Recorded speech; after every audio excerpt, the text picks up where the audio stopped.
I think it's time to return to a very important project I've been wanting to expand for a little bit. Let's talk about starter decks.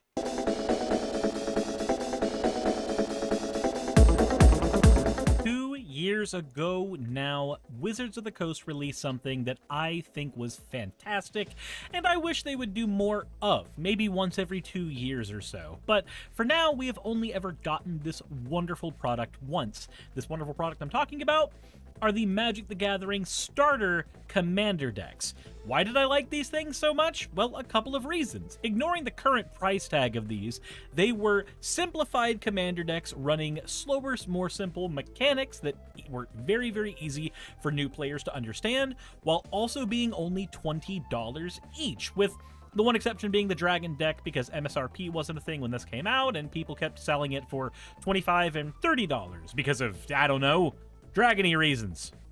In the absence of these decks being a thing, though, we really don't have any good way to onboard people into Commander. I know Commander precons exist, and they are a fantastic resource for us in terms of having wonderful, just really strong cards. What they don't do, though, is ease new players into Magic the Gathering. Commander precons are very, very complicated, and if you don't agree with me, grab somebody who only knows the basics of Magic. Say they just played with the beginner's box from Foundations, and then hand them any precon from the last 3 years, not counting the starter ones. They are very complicated to play if you don't know what you're doing. They are not built for new players.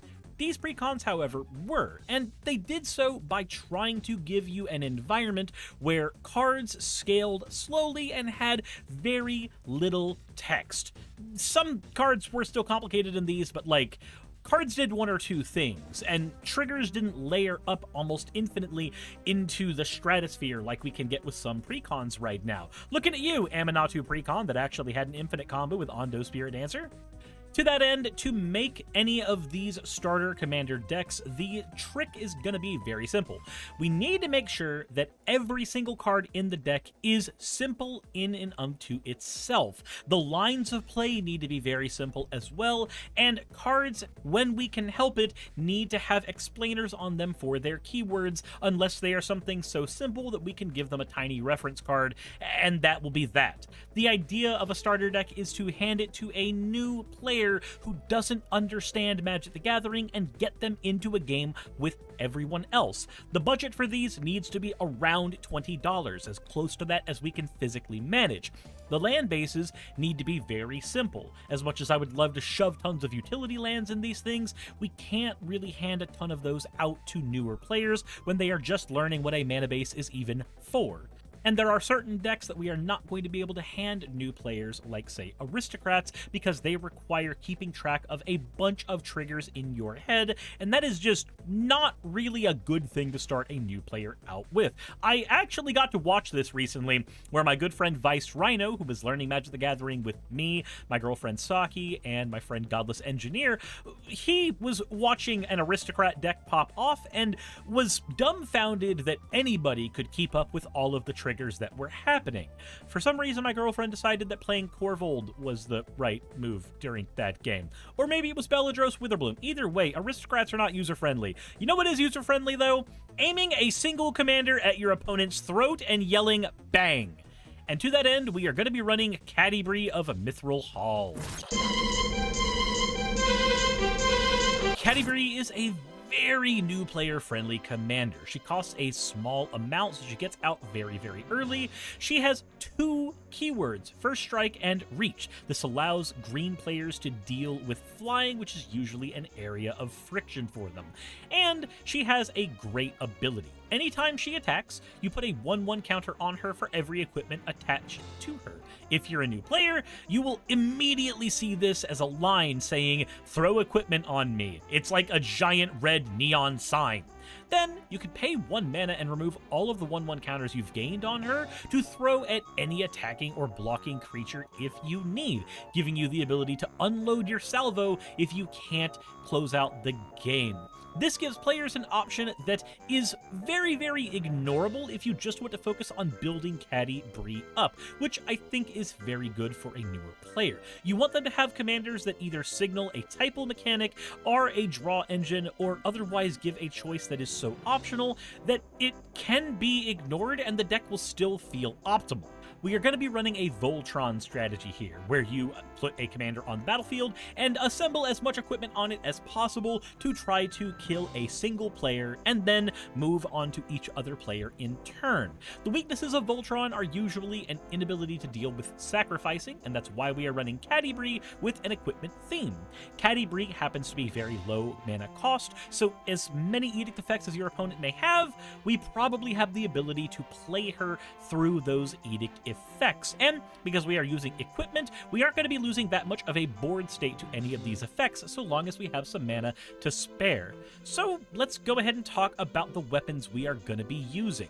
Obviously, she has the ability to add 1/1 counters to herself, but let's add a Ring of Thrune and a Ring of Colonia into the deck as well, as these will add additional 1/1 counters to Catti-Brie on top of what she already does. This allows a player to be more flexible with how they throw her 1/1 counters around at opposing creatures. Also, newer players may struggle with breaking parity or figuring out when it is a good time to attack, so I find that adding in as many ways to do so is a very good thing in onboarding them into Magic, and it's just a good strategy in general when playing Voltron. For those who don't know, breaking parity is when you have this big clogged board state and you find a way to circumvent it in order to do the thing your deck needs to do. In this case, we want to aim Catti-Brie at people's throats and hit them very hard, so adding in lots of cards that can give her flying or give her just straight up unblockable in certain situations are going to be paramount. Wings of Hubris is fantastic at this. It gives Catti-Brie flying, however, if the new player needs to sacrifice it at any point in order to give her unblockable, this gives them an avenue to break parity 2 different ways. Cobbled Wing gives easy access to flying as well as Cloak of the Bat and Fleet Feather Sandals, and finally Zephyr Boots does the same thing while also giving you the ability to draw and discard. Now, the only downside with everything here is that cards that give haste and flying to Catti-Brie cost 2, and we've selected Catti-Brie assuming that she is going to die a handful of times, so things with lower equip costs are going to be the most powerful here. But these cards still serve a purpose because they give 2 of the keywords that Catti-Brie desperately wants. Speaking of keywords, let's go ahead and add in a few more equipments that give us various keywords. Core Halberd can give her Vigilance, so she'll have First Strike, Reach, and Vigilance, making her a fantastic blocker. Behemoth Sledge can give her Trample and Lifelink, giving a new player lots of staying power. Haunted Cloak will give her Vigilance, Trample, and Haste. Fire Shrieker can give her Double Strike, as can Holy Avenger, and we are running a couple of auras, so there is a chance that a new player will be able to see that line and be excited in case an aura does come up. We're only running 3 though, so just be a little careful. This is definitely a card meant for the hybrid decks, but we want as many ways to give Double Strike as possible that are equipments. Rune of Sustenance is one of our only cards that can modify an equipment, but it does give us the ability to draw a card and add lifelink to an equipment. Loxodon Warhammer is a classic that will give Trample and lifelink to Catti-Brie, and Gorgon's Head will give her Death Touch. This is one of the few avenues we'll be able to use to introduce a player to how 1/1 counter throwing and Death Touch interact. When Catti-Brie doesn't have enough counters to kill a creature, just remind them they have a Gorgon's Head on Catti-Brie, and any damage she does, irrespective of if it's combat damage, does trigger the Gorgon's Head's Death Touch and allows her to kill anything on the board with her effect. Let's also add in some equipments that can just power her up, but are still very simple. Short Sword gives 1/1, and that's about it. Golem Skim Gauntlets gives 1/0 for every equipment attached to Catti-Brie. Barrow Blade gives 1/1 and the ability to shred abilities off of our opponent's creatures. This is very good for getting rid of the Deadly First Strike Death Touch combination. Hero's Blade gives 3/2, and we can ignore its equip cost because of how the card interacts with Catti-Brie. And Plate Armor, we can ignore its equip cost as well, as it drops its equip cost for every other equipment we control. Otherwise, it's a nice card that gives +3/+3 and Ward 1, which is a very fair ward cost, especially for a newer player. It's not very complicated, it just protects the card a little bit more. We also want to make sure that Catti-Brie is well protected. It is very likely that the first couple times she dies, a new player is going to feel like their strategy has been fully derailed. Luckily, we have cards like Champion's Helm in the deck that will be able to protect her, as well as giving her a bit of a modification to her power and toughness. Thran Powersuit does the same, giving her 1/1 for every aura and equipment attached to her, and even Ward 2. Swiftfoot Boots, the classic, gives hexproof and haste. Mirror Shield gives hexproof and effectively protection from Death Touch, and Almost Perfect, for all the mana you sink into it, will modify Catti-Brie into a 9/10 with Indestructible. And remember, it is an aura. We do gain the ability to freely attach it with the Holy Avenger I mentioned earlier. Even with all of this power, though, it is likely that we have to accept that when Catti-Brie dies, some of her equipment may die with her, depending on the kind of board wipe that's being used. We also are susceptible to things like Anzarag's Rampage and Vandal Blast, which can shred all of our equipments away. So, to circumvent that, we are going to be running a small recursion package on top of everything else. We have the Brotherhood Outcast, which enters the battlefield and grabs one of our equipments from the graveyard and throws it back on Catti-Brie, or it can give her a shield counter protecting her for later turns. Savine's Reclamation can get one equipment from the graveyard onto the battlefield, and we can flash it back to get 2 more. Sun Titan is a recurable way to get equipments out of the graveyard onto the battlefield. Mantle of the Ancients grabs all of our equipments from the graveyard and throws them immediately onto Catti-Brie, and Danitha, New Benalia's Light, allows us to reanimate one of our auras or equipments every single turn. I do want to give a new player a couple of tokens to mess with as well, so let's go ahead and add in Bloodforged Battle Axe and Masterwork of Ingenuity. The Ingenuity can become a copy of anything else on the board that is an equipment, and the Bloodforged Battle Axe we will create new copies of every single time we deal damage with Catti-Brie, meaning that even if this is the only equipment we have, eventually our opponents are going to fall to the might of the Mighty Axe. Finally, for every beginner deck, I do want to have a Planeswalker available, since they are very important cards that need to be learned. So let's run Nahiri the Lithomancer. Her +2 will give you a 1/1 core soldier, which can hold on to equipments. This will also give us a little bit of protection from edict effects and fleshbag marauders, which is a weakness of the deck. Also, her -2 can grab any equipment from our hand or graveyard and immediately throw it onto the battlefield, allowing the deck to curve out a lot easier instead of having to always drop mana on everything. And it's got a pretty cool ult in creating a stone-forged blade. But, of course, we don't need to rely on that, and new players need to learn not to rely on those ults either, so I think it's perfectly reasonable to have it in here. However, she is not the only Planeswalker we are going to be running. I do need to talk about another one, which is going to be in our draw section.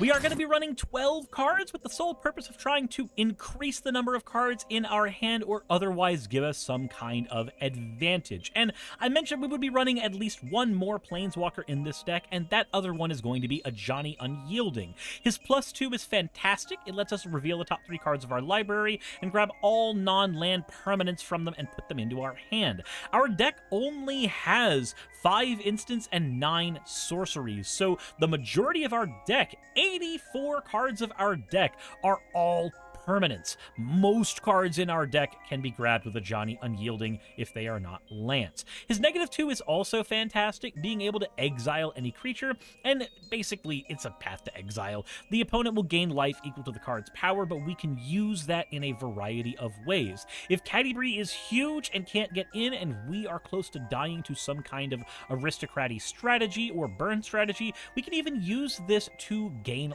lots and lots of life after swinging with her, sacrificing a turn or 2 of momentum, but ultimately living in the end. And he still has a cool ult, being able to put a ton of counters on Catti-Brie. But like with every other Planeswalker ult, we don't want to rely on this, nor do we want to have new players learn to try to rely on this. Unfortunately, for the kind of deck we are running, we don't get to run very simple cards that draw like we normally would. We do have a Harmonize in here, which is a fantastic piece for a new player. 4 mana, draw 3 cards is easy, but everything else is a little bit more complex to make this deck tick. Ohabi Kalira can untap all of our archers, and whenever an archer we control deals any damage to a player, we can pay 2 and draw a card. Well, it deals damage to a creature, rather.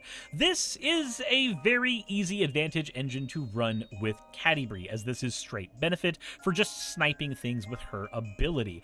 Kaya's Reconstruction grabs any number of artifact or creature cards from the top of our library in the top 7 cards, and immediately puts them onto the battlefield, as long as we pay a lot into that X cost. Wilfred Mott allows us to have a bit of a Phyrexian Arena effect. I know that doesn't mean much if you are a newer player, but Phyrexian Arena just draws you an extra card every turn. Wilfred, on the other hand, says, at the beginning of our upkeep, put a time counter on him. Then look at the top X cards of our library, where X is the number of time counters on him. Put any non-land permanent with mana value 3 or less from among them onto the battlefield for free, which is just a free card we don't have to spend mana on. We can also equip our Catti-Brie with Mask of Memory. This allows her to draw us 2 and discard 1 every time she deals combat damage to a player. Storm the Festival is a lot like Kaya's Reconstruction, though. Look at the top 5 cards of our library and just shit 2 permanent cards from among them onto the battlefield. This can be used to put lands on the battlefield as a form of ramp. This can be cast from the graveyard. This can do all kinds of things for us, and it's just a great include. Emergent Woodworm is another fantastic card, though it is a bit harder to run in a new player deck. I do think, though, that the benefit is going to outweigh the complications. Backup 3, and thankfully the reminder text is on the card. This means we get to throw 3 1/1 counters on a creature. Because our commander is a 1/1 counter creature, I'm hoping that this will be sort of a bridge into how this mechanic works. The player casting the Woodworm will already be familiar with 1/1 counters, and Backup will give the effect of the Woodworm to Catti-Brie temporarily, which is when it attacks, look at the top X cards of their library, where X is the power of the card, and put any permanent card with mana value X or less from among them onto the battlefield. So another free card we get to play. Throw the rest on the bottom of the library in any order. And of course, the Woodworm is able to constantly give us the benefit of its attacks as well afterwards. Then, of course, we have the Ajani Unyielding, like I mentioned, but our big boy here is going to be the Pure Steel Paladin. Anytime one of our 33 equipments enter the battlefield, we get to draw a card. Infiltration Lens is also a great card as well. It'll teach our player that it's okay to be blocked sometimes. Whenever our Catti-Brie is blocked, we'll draw 2 additional cards. SRAM Senior Edificer draws us a card every time we cast an aura, equipment, or a vehicle, and Kutzel allows us an extra draw anytime one of our creatures with a modification deals combat damage to a player. It'll also protect Catti-Brie from instant speed removal when she is trying to swing, which is a fantastic benefit for any player. All in all, this draw package, while a little more complex than I like in starter decks, should be good for keeping Catti-Brie nice and fulfilled, since really, without a draw engine built into her, we don't get to just do the free draw X cards and things are fine. We're not in the colors for that, and Catti-Brie deserves more than that. So let's get those free spell casts going. But we do need to make sure that our opponents aren't able to win the game when they are having their turns. So we should have a modest removal package to start out with, and some board wipes too. I did end up going lower than I would normally like on these packages to focus very hard on Catti-Brie's package, but I think we'll still be able to manage. We're running an 8-card removal suite, which is about 2 to 3 less than I would normally run, but I feel like if you're a newer player, having more internal decisions and fewer external decisions may not be the worst thing in the world. And I've tried to make sure that most of these removal spells are able to get rid of a variety of permanents for our convenience. We have Make Your Move to get rid of artifacts, enchantments, or creatures with power 4 or greater. Moment of Valor, which can blow up a creature with power 4 or greater, or or it can protect our Catti-brie with Indestructible. Reduce to Memory, which can exile any non-land permanent with the low cost of handing somebody a spirit creature at the end. Return to Nature, which can blow up an artifact, enchantment, or a card in a player's graveyard. Generous Gift, which can blow up any permanent and give us a 3/3 elephant as well. It's probably a good idea to let any Voltron player know if a Glacial Chasm is waiting in your deck. That way, if they're a newer player, they can read Generous Gift and see that, oh, this can get rid of a land. Maybe there are some times where getting rid of a land is a good idea, and well, Glacial Chasm is one of those times. Stroke of Midnight's in here too. It's just a weaker Generous Gift with a better payoff. Then we have Hunter's Bow. When this enters the battlefield, we attach it immediately to Catti-brie. This will give her Ward 2, and it makes her deal damage equal to her power to anything as soon as we do, or to one target creature rather. This will give us a pseudo fight as well as be another equipment on Catti-brie. And speaking of pseudo fights, we have Nature's Way. This will give Catti-brie vigilance until end of turn, trample until end of turn, and then it will just bonk any creature based on her power afterwards. A good way to use Nature's Way if Catti-brie doesn't have enough counters to do her thing is to swing her at an opponent who's not in an opportune spot to block, gain all of the counters on Catti-brie, and then use Nature's Way to blow up a creature you otherwise could not reach. It makes you sacrifice the vigilance and trample from the Nature's Way, but it can allow you to scale up to otherwise hard to reach creatures with a removal spell like this. So let players know if they have this in their hand, that is an option they have. Sometimes learning to play a card suboptimally in order to get rid of a threat that would otherwise kill you is still a very important lesson to learn.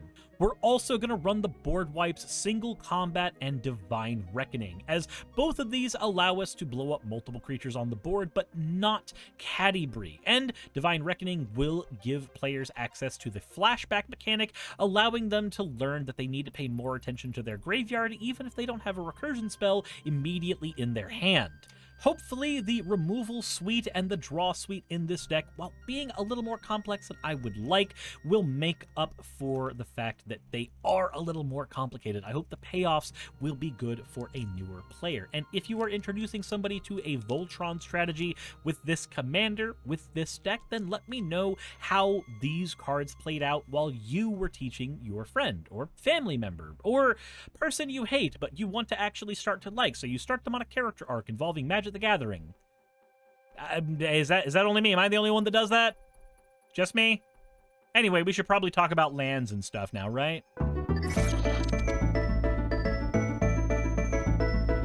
We are going to be running only about 8 ramp spells. This is because our deck has a very, very aggressive curve. We look like an aggro deck, with most of the cards in the deck costing 3 mana. The second most cards in the deck cost 2 mana, and after that it's 1 mana, with a tiny spattering of cards that cost more than that afterwards. We can get away with a lower ramp count as a result of this.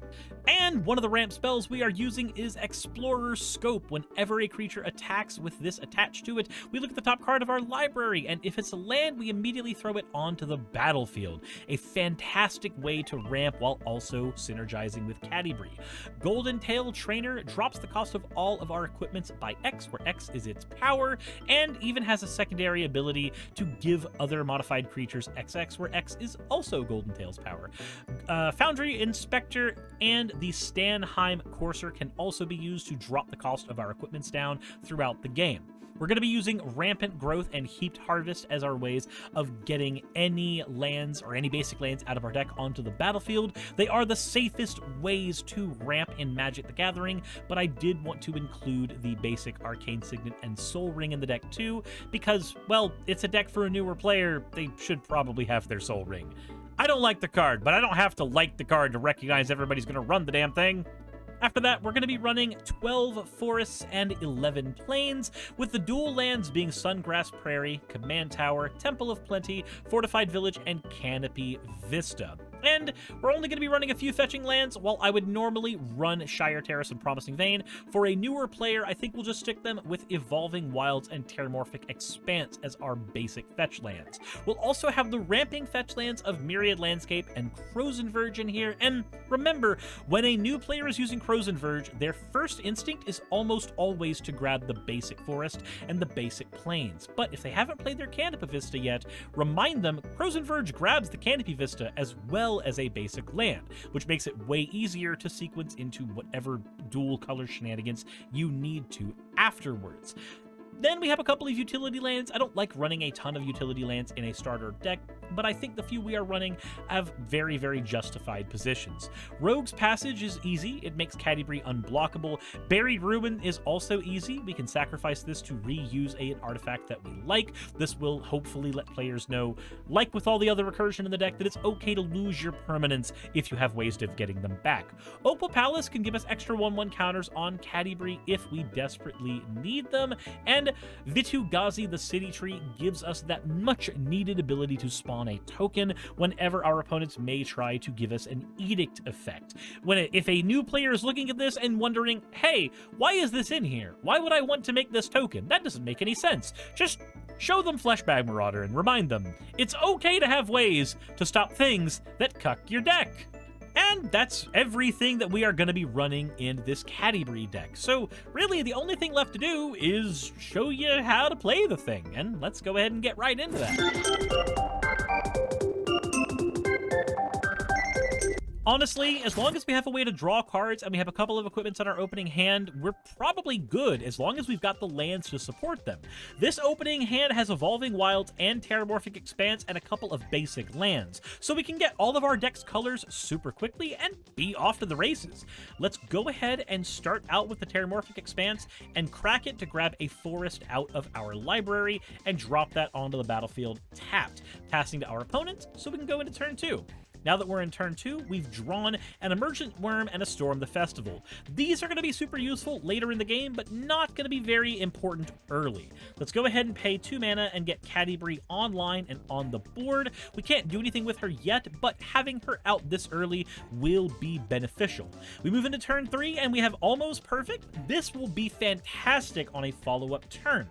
Let's go ahead and play a Plains, and looking at our hand, if there's a problematic card, we can reduce it to memory, but we do have the exact mana we need to both cast and equip Mask of Memory to Catti-brie. Now, whenever she deals combat damage to a player, we'll draw 2 cards, and if we do, we'll discard a card.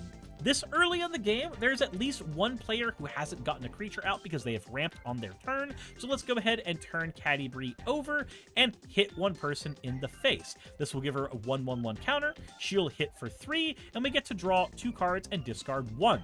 We see a Myriad Landscape in here, so we don't need this Evolving Wilds anymore. That is going to be the card we throw away. Moving into turn 4, and we have a Canopy Vista here. We don't have anything we really need to spend 4 mana on, so we're free to drop the Myriad Landscape down for the turn, pay 2, and put the Cobbled Wings onto Catti-brie, and now she has flying and that draw ability. Now it doesn't matter that our opponents may or may not have creatures, we can freely swing Catti-brie at somebody for 5 because she is gaining a 1/1 counter from both of these cards. We draw 2 more cards, and we have an extra land in hand thanks to this Canopy Vista, so we can just discard the forest. We don't need that anymore. So we move into turn 5 for Catti-brie. We've drawn a Heaped Harvest. We don't really need to worry about that Heaped Harvest right now, but what we do want is extra it depends. It depends. I think the correct move here is to hold up mana and swing Catti-brie at somebody for 7, drawing us 2 cards and discarding 1. We see we have a Savine's Reclamation here, so we could discard anything at all, and it wouldn't really hurt us. If our opponents are setting up good boards, then we don't want to get rid of the Reduced to Memory or the Generous Gift, so at this stage, it really comes down to a simple question. Do you think we need to ramp? Or do you think we need to lean into what the deck does instead? If you think we need to ramp, then we keep the Heap Harvest and we keep the SRAM, and we should be good with that. So I think the correct move here over everything is to get rid of the Storm the Festival. As much as I want to cast the card, it does have flashback, so we can play it on a later turn and be perfectly fine. So for now, let's go ahead and pay 3 mana to play that Heaped Harvest, and it will automatically ramp us. And we'll split the difference by paying 2 mana afterwards to play our SRAM, so we have access to some more draw. We'll keep the Heaped Harvest here. We're not leaning super heavy into the Heaped Harvest, which would normally give us lots and lots of lands. We are instead going to keep it on the board and crack it next turn if we need to. SRAM is here, and we have Savine's Reclamation to recast anything from our grave if we need. Well, not recast, but reanimate. We move into turn 6, and we have the Explorer's Scope. I would like to play the Emergent Woodworm, but we don't have the lands to do so. And we chose not to ramp because of the Heaped Harvest. So let's go ahead and pay 1 for the Explorer's Scope, drawing us a card thanks to SRAM. Now we can look at the top cards of our deck. Lots. We're going to go ahead and pay 1 and equip the Explorer's Scope to Catti-brie. And we have a Masterwork of Ingenuity in our hand, which we can pay 1, drop it down, and we're going to drop it down as a clone of Mask of Memory, so we can equip it to Catti-brie for 1 as well. Now when she swings, and we get to draw a card from that. Now when she swings and deals damage to somebody, she will gain 4 1/1 counters, draw us 4 cards, discard 2 cards, and look at the top card of our library to see if it's a land, and put it in just where we want. That's fantastic. So let's swing with Catti-brie, and let's look at the top card of our deck. It's a Fortified Village. It is a land. It'll come onto the battlefield tapped, and then we get to draw 1, 2, 3, 4 cards, while giving her 1, 2, 3, 4 extra 1/1 counters. Now we have a Champion's Helm in hand, and we need to discard 2 cards. I think it's safe to say we don't need the Gold Trail Trainer right now, and we have other removal in our hand, so let's get rid of the Reduce to Memory since we have Gen Gift and Return to Nature. So we'll keep these as they are better removal in my opinion. Those are the 2 things we are getting rid of. We have 2 mana available still, so it really depends on what we need to do. We could drop the Pure Steel Paladin down, but we don't really need the Pure Steel Paladin right now. It gives us draw, and it will make things like Champion's Helm equipped for 0, but unless we lose Catti-brie, we don't really need to do any of that. And hell, we could have also just played Almost Perfect on Catti-brie if we wanted to not lean super heavy into what we were doing. With only 3 mana available to us, though, I think the correct move is to crack the Heaped Harvest for mana and go into our library and go ahead and grab that mana and just discard down.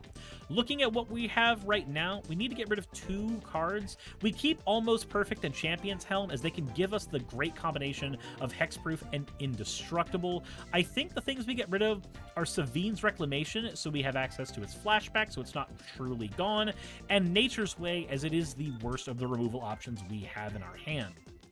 So now we move into turn 7. Catti-brie is able to hit for quite a lot right now. She hits for 11 every turn. The benefit for her is that we can run maximum utility equipments instead of trying to run equipments that give her power, as she adds her own power organically. What I would like to do right now, though, is I would like to protect her so we can start solidifying the end of the game. So let's pay 1, 2, 3, 4, 5, 6, and let's give her Almost Perfect. That will drop onto her and draw us a card. That's a Sungrass Prairie, which we can play right now, and now we can hold up interaction. We can use the Canopy Vista and the Sungrass Prairie and the Fortified Village to cast a Generous Gift if one of our opponents does anything we don't like. Catti-brie's attack power is now 9, so Catti-brie is going to be swinging, generating 1, 2, 3, 4 counters. She is hitting for 22 damage on an opponent. She gets to look at the top of our library. It's not a land, but we do want it, so we're going to draw our 4 and discard down. At this point, we can discard a land, and we already have flying, so we can discard the Wings of Hubris. Catti-brie has eliminated a single player on turn 7, and she has Indestructible now, meaning she's hard to get rid of. We can get rid of a problematic permanent from one more opponent with the Generous Gift and discard down at the end of the turn. We don't need the Loxodon Warhammer at this stage of the game. We get to move into turn 8 to eliminate one more player, and this is where we get to do the best thing ever. We get to play the Champion's Helm, drawing a card, paying a mana to equip it to Catti-brie, Now Catti-Brie will make 5 counters whenever she swings, and she has hexproof and indestructible and +2/+2. We've drawn a land per turn as Rogue's Passage. We'll play that, tap these, and give her a Thran Power Suit, which will give her even more power and Ward 2 on top of the hexproof and indestructible. This way, if somebody uses a Shadow Spear or something to remove the hexproof and indestructible, we still have access to the Ward to protect her. Now we have exactly 1 mana available, so when Catti-Brie swings, she has 1, 2, 3, 4, 5, 6, 7. She has 19 power aimed at whoever she swings at, not counting what these 1/1 counters are giving, which is 1, 2, 3, 4, 5, 6. Yep, 6. She swings for that. We get to do the reveal. We don't need it. So we get to show that these are all the cards we're getting. We'll discard the Harmonize and the Arcane Signet. We'll keep the Hero's Blade and the Fire Shrieker. This eliminates a player. And if a player happens to be blocking, we can just snipe the blocker away with Catti-Brie's ability. We can also use this to snipe any creature who may aim their terrible claws at us when an opponent's turn comes up. We're going to remove 19 counters from Catti-Brie, getting rid of a creature that is aimed at us.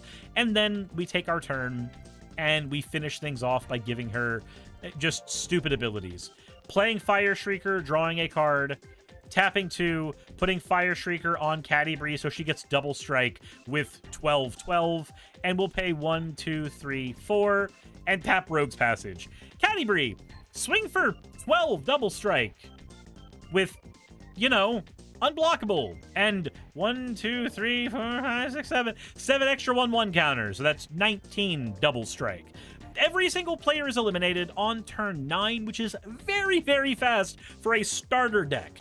The ones that Wizards of the Coast made started doing their things by about turn 6, whereas we've been able to do them from turn 1 onward and be very threatening all the time in our attempts to do that.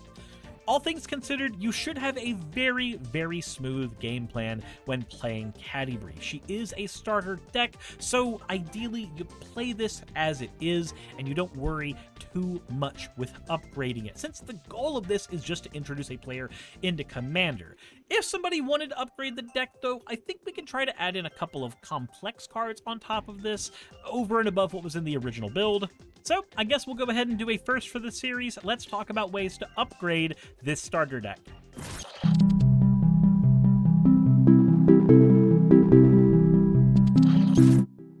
If you're upgrading the starter deck, then I think the best thing to do is to add toys to the deck. You see, in the original version of the deck, we are trying to run as simplistic of equipment as possible. They modify Catti-Brie and not much else. But if a player is expanding out from their original starter deck, then I think cards like Lion Sash are perfect. They're really complex for a new player. This thing changes what it is based on how it's operating, but come on. It gets rid of things in graveyards and gives 1/1 counters. That's perfect for Catti-Brie. We can also add in Leyline Axe to introduce the idea of free spells. Every Leyline is fantastic if you don't have to spend any mana on it. We can also give more protection to Catti-Brie with Mithril Coat and a Hammer of Nazan, which also makes equipping things to Catti-Brie even cheaper. And we can protect her more with Robe of the Stars as well, giving her astral projection to phase out whenever problematic removal is aimed at her. Then we can add in a Sword of the Animist, giving her easy access to ramp every single turn so that no matter what, we have the mana to spend on what we want. Excalibur Sword of Eden is also the type of card that just makes a new player, or any Timmy-style player, salivate. +10, +0, and Vigilance, and a potential of costing 0? Yowza! This card is a fantastic include if you are just trying to spice up a starter deck. Armored Skyhunter's also great as it gives us an alternative win con for the deck, having a secondary creature that can hold equipment and just generate equipment out of the deck at will. I think Armored Skyhunter is a fantastic include in almost any kind of Voltron-style deck, as it opens up avenues for secondary ways to win the game with a secondary creature, and also, again, it just gives you all kinds of advantage. And the final include is super obvious and dumb, but why don't we go ahead and start just jamming in the Sword ofs in here? Hearth and Home to give protection from your own colors from Giggles, but the ability to grab basic lands from your deck. Feast and Famine to give you the ability to untap all your lands and screw with your opponent's hands. Sword of Fire and Ice, so you have a tiny gun you can aim at anything you want and draw power. Sword of Fortune Frontier to give you access to Impulse Draw in colors that don't normally get it. Why not? Go wild. Throw all the Sword ofs in here if you want. It'd be hilarious to see how just strange and clunky this deck gets when you do, but how powerful Catti-Brie can get when you give her protection from effectively all colors. If you are going this route, though, please include Arden, Intrepid Archaeologist. He gives you the ability to circumvent the equip costs on all of your equipment, which can be really important if you're starting to put a bunch of equipment in the deck that don't cost 1 to equip, like in the base version. And that does it for this Catti-Brie deck. Hopefully you find this is a super enjoyable, nice, and simple deck. Its job is to be around $20 and teach somebody how to play Magic in a very simple form, while still being strong enough to stand up to, say, other people's precons at the very least. If you think this deck is good enough at doing that as it stands, let me know in the comment section below. If you think I've failed in creating something that a new player will be able to jump into and play, then hey, I'd like that feedback as well. Whenever I'm not performing well with my Magic the Gathering stuff, I do like to know so that I can improve in the future. That all said, thank you all for watching this video, and if you introduce somebody to Magic with this deck, please let me know in the comment section below. Thank you all for watching, and I hope to make more of these decks in the future. As always, everybody, insert end of video tagline here. Hey, just wanted to give a quick thank you to all of my wonderful patrons who help keep me afloat and help keep this channel going. YouTube and Twitch are wonderful platforms, but at the end of the day, stability is not one of their strong suits. If you want to support my channel, then obviously Patreon is one of the best ways of doing that. Link is in the description. But I do want to personally thank everybody who has contributed to the channel. Those people would be Red Joker, Purple Poundini, Jemshin, Britzkrieg, Jupe the Malignant, Michael, Ravalern, Mabbity Babbity, Astral Frontier, Autumn and Angel, Nixie Chan, Agamotto, Victorian Alchemist, I'm not saying the last part of that, and you know that, Arcton Arclacier, Kiratorian, Dren Hadamata, Jordan M, John L, Lord Bleck, Smiling Game Master, and Fireshard. And everyone else who supports my channel and lets me do what I do full time. This is a dream job of mine that I never believed that I would be able to take full time, and with your help, I've been able to do it. So thank you so very much for that. Thank you for watching the video. I hope you all enjoy, and I hope you all are having a wonderful time. I will see you all in the next one, hopefully.